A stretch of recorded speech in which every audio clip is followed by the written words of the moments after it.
Танечка, иди сюда, быстрее, у нас атомная горит. Алло, это ВПЧ-2? Да. Что у вас там горит? Взрыв на главном корпусе, между третьим и четвертым. А там люди есть? Да. Поднимай наш состав. Поднимаю, начальника поднял. Так всех, весь офицерский состав, офицерский корпус поднимай.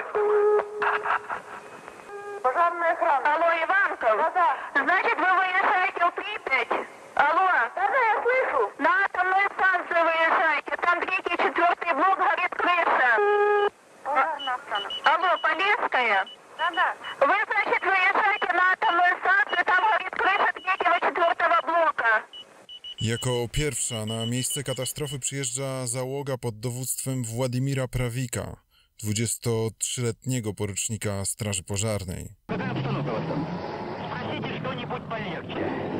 Большие разрушения. Это купол первый, это главный корпус. Да, главный корпус, четвертый блок. Да, корпус, это крыша горит. И в помещение попасть нельзя. Крыша горит. Все разрушилось. У меня и крыши-то половина нету. Разрушилось? Конечно. Хорошо, в общем, мы поднимаем всю область тогда. Давайте, все. Поднятые по тревоге спешили к станции пожарные подразделения Киева и Киевской области. Что меня поразило, значит, такие гигантские ворота, куда вот заезжает вагон с топливом. Их не оказалось. Я еще говорю, Сергей, я говорю, где ж ворота здесь? Говорю, по 5 тонн воротина каждая, и их nету. Strażakom uda się zapobiec rozprzestrzenianiu się ognia. Walka zajmie kilka godzin. W ciągu kilku minut każdy z nich przyjmował śmiertelną dawkę promieniowania. На станцию прибыл начальник пожарной части по охране АЭС майор Леонид Телятников. Это был последний день его отпуска. В ночь с пятницы на субботу ему оставались еще сутки отдыха. Я прибыл на станцию где-то без 10 или без 15-2. Владимир Павлович Правик, состояние у него было просто страшно. Круглое красное лицо, круглые на выкате глаза, одышка. Я направил одного пожарного, чтобы вызвал скорую помощь. Примерно к 4-5 часам утра в медико-санитарной части было уже около 150 больных.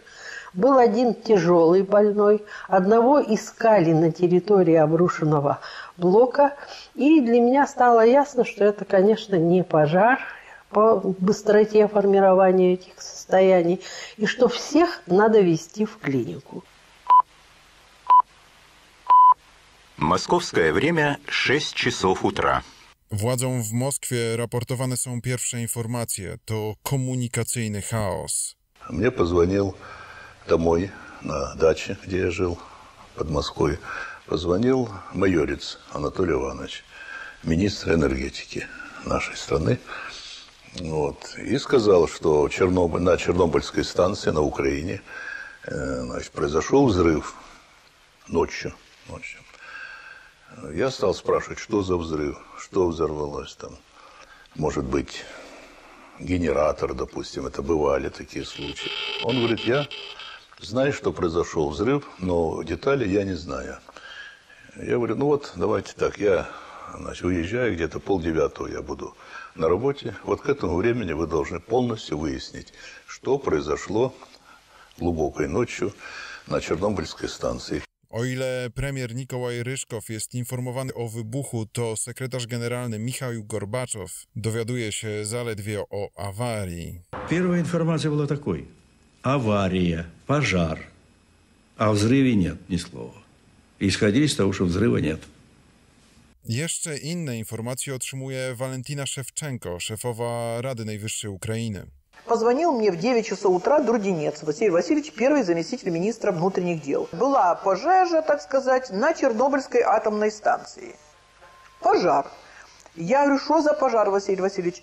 Да ничего серьезного, там наши уже пожарники, там заместитель министра внутренних дел на станции. Пожар погасили, все нормально. Я ему говорю, а как народ там в Припяти, что люди?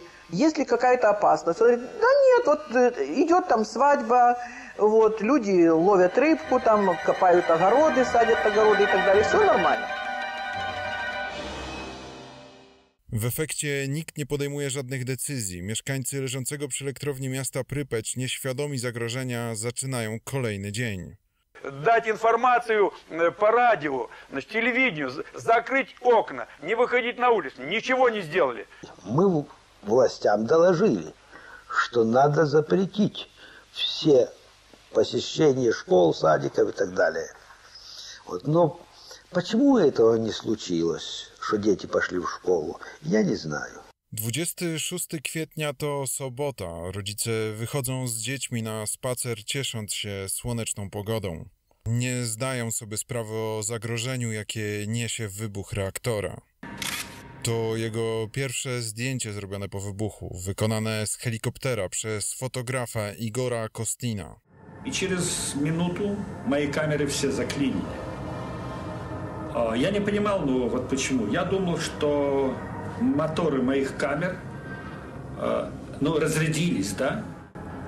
Когда я проявил пленки в Киев, вот фотография, она очень нечеткая.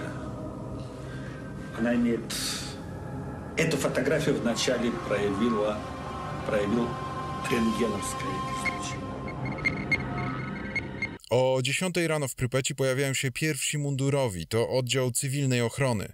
Służby starają się zmierzyć stopień napromieniowania. Dowodzi nimi pułkownik Władimir Gribieniuk. До 200 были рентген поначалу. А к вечеру там уже были рентгены, 7 рентген там. И мои подчиненные говорят, вот так и так мы начали сомневаться. Очевидно, приборы там загрязнились или что-то неправду говорят. Но это сейчас мы говорим. Мы тогда не знали, что реактор-то дышит. Выброс шел, выброс продолжал идти, и, значит, уровни наращивались. А карта, это, естественно, она в пакете, потому что она фонит.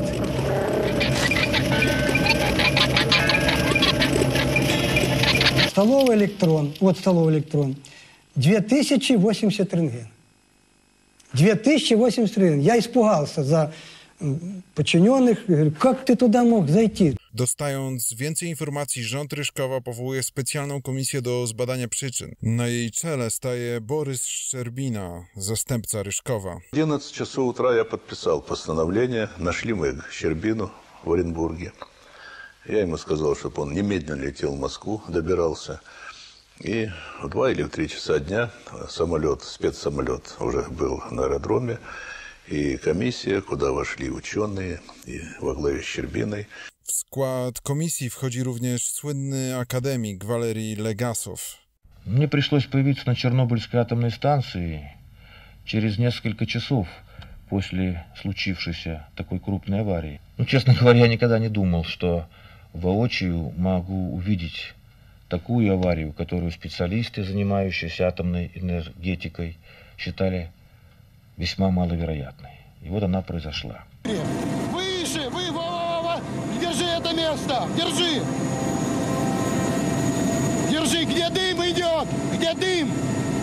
Legasow razem ze Szczerbiną przelatują śmigłowcem nad reaktorem. Widząc stopione resztki reaktora, wiedzą, że mają do czynienia z największą katastrofą nuklearną w historii ludzkości. Zapada decyzja o rozpoczęciu zrzutów mieszaniny boru, piasku i ołowiu na tlący się reaktor. Pozwoli to stłumić promieniowanie i obniżyć temperaturę reaktora. Zapada również decyzja o ewakuacji Prypeci. Около 12 ночи мне позвонил Щербина. Надо Припять эвакуировать город. Это вот было ночью. И что я прошу, значит, вот наше мнение комиссии, что однозначно надо вывозить людей. Значит, советоваться не с кем было. Созывать совещание там и далее. Я ему сказал, мнение комиссии единогласно, да, единогласно. Мы все за то, что надо. Я говорю, все, я подтверждаю. Делайте. Внимание, внимание! Внимание, внимание! Уважаемые товарищи! Городской совет народных депутатов сообщает, что в связи с аварией на Чернобыльской атомной электростанции в городе Припяти складывается неблагоприятная радиационная обстановка. С целью обеспечения полной безопасности людей и в первую очередь детей возникает необходимость провести временную эвакуацию жителей города.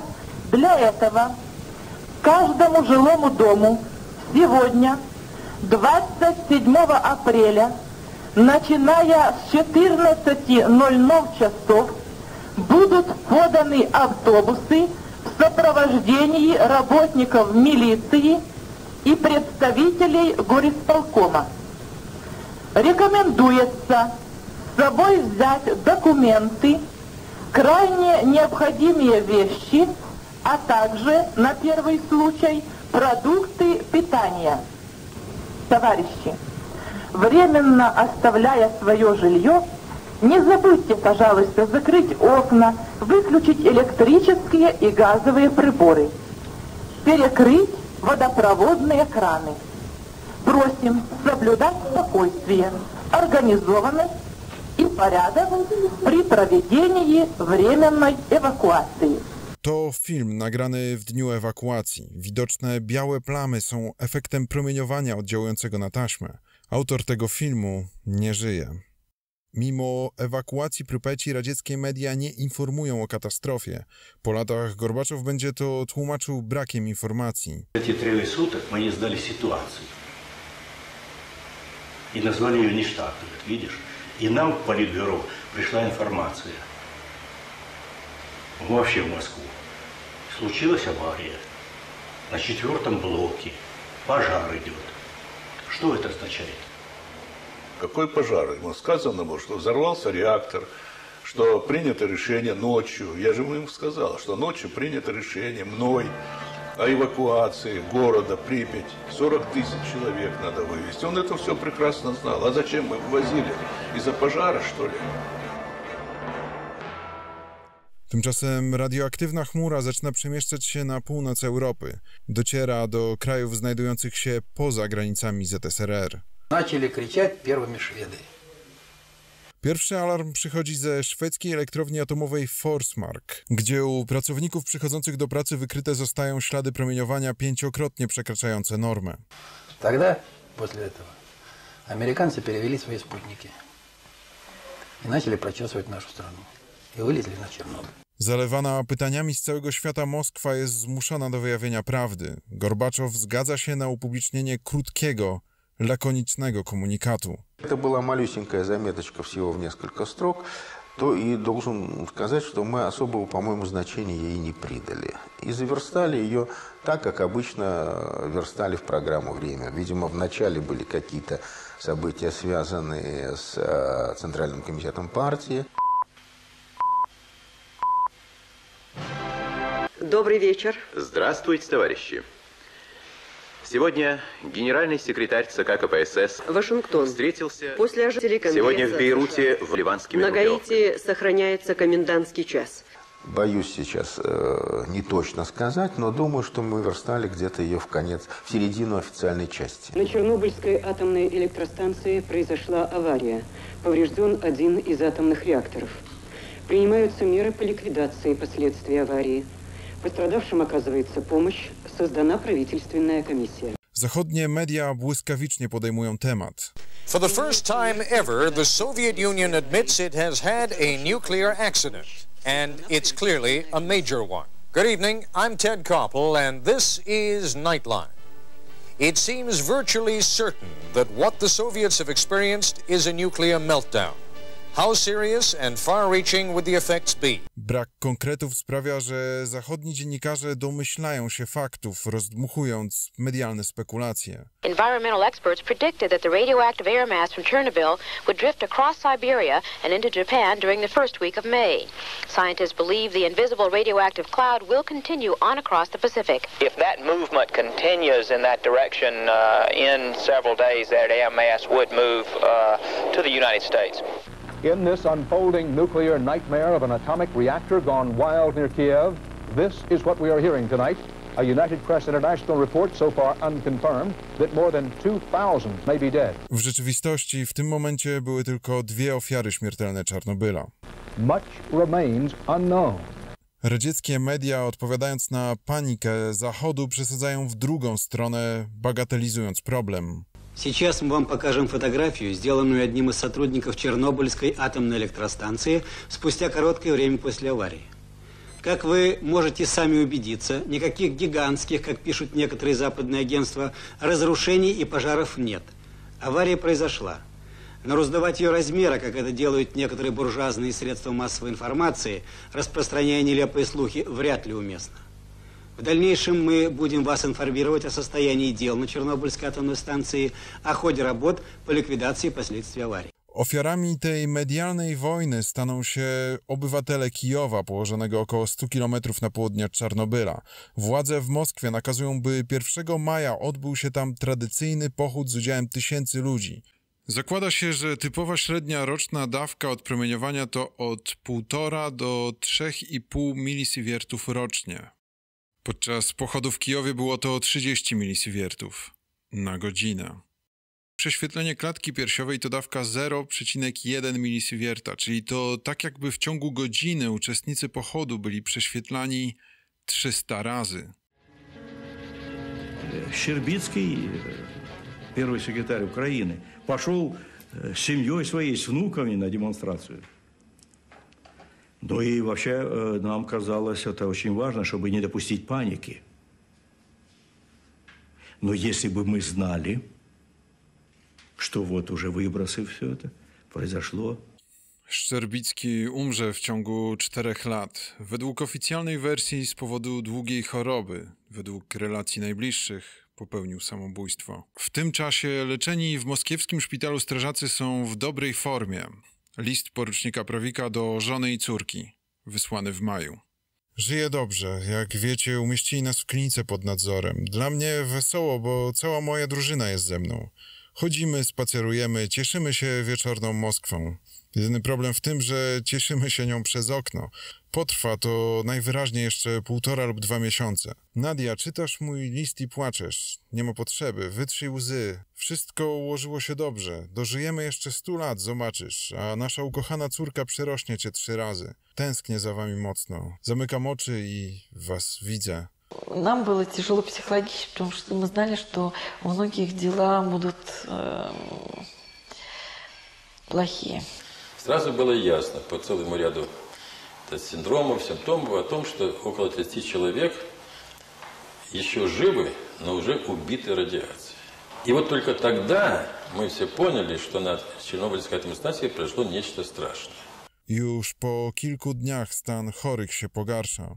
Вот, Володя, я тебя хочу расспросить, как все дело было, вот как ты получил травму? Глухой взрыв слышал. Вдали? Да. Но я не обратил внимания. Потом второй. Я подумал сначала, что где-то рядом рвутся кислородные баллоны. А когда произошел мощный третий взрыв и задрожал вагончик, я выскочил на улицу. Не обратил внимания на то, что сверху начал накрапывать дождь. А когда возвратился вагончик, мне сказали, что у меня лицо все черное. Я начал смел это все. Потом посидел немного и думаю, поинтересуюсь, пойду посмотрю, что там произошло. И пошел туда поближе, посмотреть. Подошел почти совсем рядом на собор. Посмотрел в центральный зал, реакторное отделение, разваленное все ущемто, обрушилась стена. Какая-то стена, вода течет, все там течет. Потом мне буквально через минут 10-15 стало очень плохо. А что было? Начало тошнить, рвать начал. Сколько раз было рвота? Рвота, наверное, раза 7-8. Подряд? Да. И меня дежурная машина отправила в больницу. Лейтенант Правик. Письмо от жены пришло в клинику, когда его уже не было в живых. Władimir Prawik umrze 11 maja. 3 dni później Michaił Gorbaczow wygłosi pierwszą informację na temat katastrofy. 18 dni po wybuchu reaktora. Мы впервые реально столкнулись с такой грозной силой, какой является ядерная энергия, вышедшая из-под контроля. W następnych dniach umrą kolejni strażacy. Владимир Правик, Виктор Кибинок. Radzieckie media szybko zrobią z nich propagandowych bohaterów. Powstaje mit strażaków i obsługujących reaktor jako jedyne ofiary katastrofy. Utajnione zostają dane o tym, że w tym samym czasie hospitalizowanych zostało około 40 000 cywili, głównie dzieci z objawami napromieniowania. Tymczasem w Czarnobylu rozmachu nabiera akcja likwidacyjna skutków awarii, do której zaangażowanych zostanie kilkaset tysięcy żołnierzy i rezerwistów.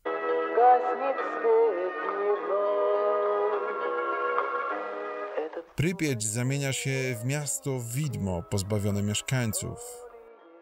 Nie na długo.